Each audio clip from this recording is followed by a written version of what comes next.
Shalom, mes chers amis. Voici la pensée divine numéro 284. Humble au début. 1 Samuel, le chapitre 10. Samuel donne des signes à Saül afin qu'il reconnaisse le choix divin à son endroit. Verset 7. Ces signes s'accomplissent.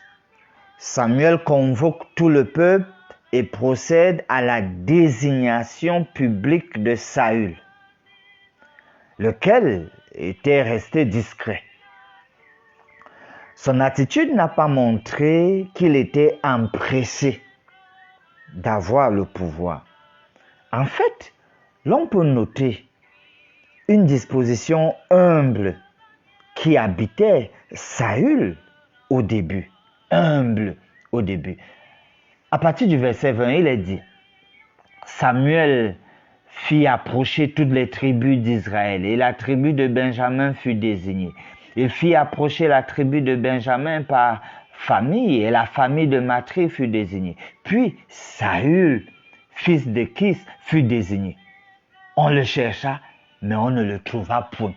C'est-à-dire qu'alors qu'on s'est rassemblé, parce qu'il fallait trouver le roi, il n'était pas empressé, enthousiasmé, pas du tout. On ne le trouvait point. La suite nous dit au verset 24, on consulta donc de nouveau l'Éternel puisque on ne le trouve pas, on ne voit pas. Y a-t-il encore un homme qui soit venu ici? Et l'Éternel dit, voici, il est caché vers les bagages. Donc, alors que tout le monde est rassemblé, publiquement, officiellement, on veut voir, découvrir, lui, il est caché. Et ça rappelle un peu dans certaines chefferies, lorsque l'enfant qu'on a pressenti, peut-être il est au courant, alors il est tout craintif. Et donc, on a ce genre de scénario ici. Le verset 23, on courut le tirer de là, d'entre les bagages, le tirer. Et finalement, il se présenta au milieu du peuple. Donc, on note beaucoup d'humilité de la part de Saül au début. D'ailleurs, au verset 27, c'est encore un deuxième aspect ici. Il y eut toutefois des hommes pervers qui disaient « Quoi? C'est celui-ci qui nous sauvera ?» Et ils le méprisaient et ils ne lui apportaient aucun présent. Mais Saül n'y prit point garde. Donc, même comme il y a certains qui le méprisaient, il ne s'est pas attardé sur ça. Il est resté vraiment dans une attitude d'humilité.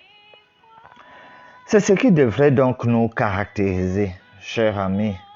Chaque fois que nous avons la grâce d'être appelés ou pressentis, on doit rester humble.